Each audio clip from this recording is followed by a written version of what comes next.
What was your overall take on the turmoil in the marketplace and the speculation the Fed maybe should have an emergency rate cut? I would say on current facts, given that there has been some recovery, given that volatility has come way down, we're not out of the woods. You can't be certain. The Fed certainly needs to be watching carefully, but I think an emergency response would be lurching, panicked, overheated, and counterproductive on current facts, which doesn't mean that the Fed shouldn't be watching very closely. Before they have another decision to make in September, there's going to be a lot more data that's going to come in.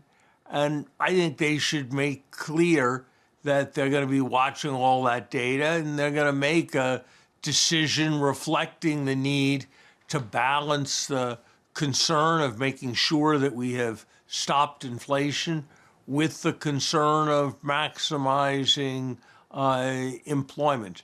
And I think they need to not be pressured into specificity of a kind that is impossible. Larry, let me pick up on one of the things you mentioned, which was volatility. The VIX really did spike up to, I think, over 60, maybe the highest it had been since the pandemic first hit. How much attention should the Fed pay to that volatility index, what it might be telling us about how the markets are functioning? I actually think that the SEC and the relevant exchanges may want to pay a bit of attention. My understanding is that because there are some illiquid instruments that go into the calculation of the VIX had a somewhat artificial movement on Monday, that if one looks at the VIX futures, which are a somewhat different instrument, the movements were much, much less dramatic.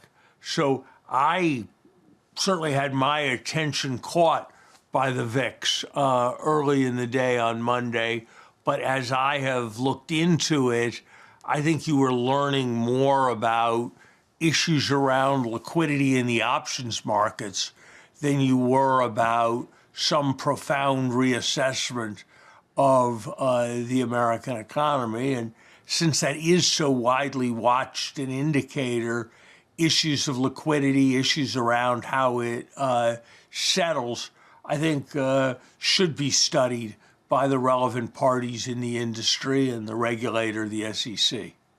Larry, we spent much of the week with various people giving advice to the Fed. It included our former president, Donald Trump, on Thursday in a long news conference in which he addressed it, reiterating he thinks the president should have some say over monetary policy and rate setting, including saying, boy, he made an awful lot of money and he thinks he knows better than the chair of the Fed. You had a reaction to that. I know you posted on that question. Give us your sense about how dangerous that could be. I guess I can't say I was surprised by ex-President Trump because he had said things like that before, but I sure was appalled at how bad an idea it was. I mean, start with the preposterous arrogance. The central bank has 19 members of the FOMC who spend more or less all their time scrutinizing every economic statistic. The president's got a lot of things to do at any given moment and is actually much less close to the economy. God knows the skills associated with being an economic forecaster and the skills associated with being a successful real estate operator are very, very different ones. So I don't think there's any particular reason to think that a president of the United States would have a intellectual contribution to make. And the reason why countries all over the world, this isn't just an American thing, but countries essentially all over the world have moved to independent central banks is that they recognize a profound conflict of interest. Who's ever in an elective or political office always is tempted to print more money, lower interest rates, hit the accelerator hard to get a boost to the economy to make people feel good. But when everybody sees that coming, it doesn't actually make people feel good. It just raises the expectation they have for inflation. So you get more inflation and you don't get any substantial output gain. That's what happened when President Nixon was involved in bashing Fed Chair Arthur Burns around the 1972 election. That's what's happened innumerable times in Latin America. And that's why the lesson has been pretty well internalized in the vast majority of mature democracies, that you keep central banks independent, because having the politicians involved is a fool's game. The Fed doesn't listen, so you don't cut short-term interest rates, and the markets do. And so long-term interest rates go up with inflation expectations, and so you end up with higher inflation and a weaker economy. As we come toward the end of the week, one of the things that people are saying about what precipitated the market fluctuations was what happened over in Japan, with the Bank of Japan really tightening monetary policy. They actually sort of backed off of it, saying they're not going to do any more right away given the market turmoil.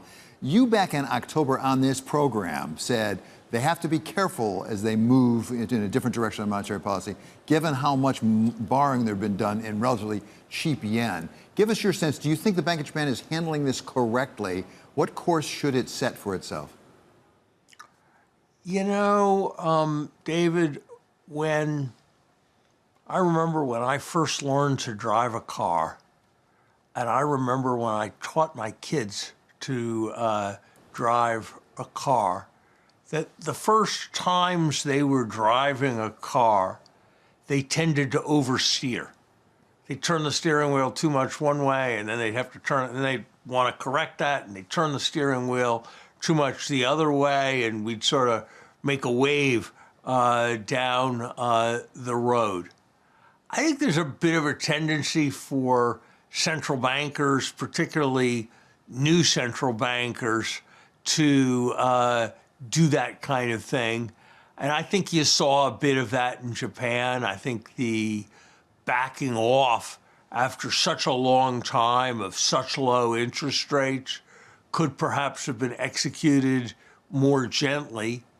And then when it caused a big response, they didn't need to be quite as firm as they were about showing that they were responding to the markets. So I think, it's the stuff Machiavelli taught leaders. You always want to look unruffled. You want your actions to be small and then have a cumulative impact, not be shouting when you already have a megaphone. And so I don't think it's ultimately going to be hugely consequential, and I think there was an adjustment that was going to need to come in Japanese monetary policy. But to use the language of this week's Olympics, I think I'd probably deduct a bit on style points from the Bank of Japan.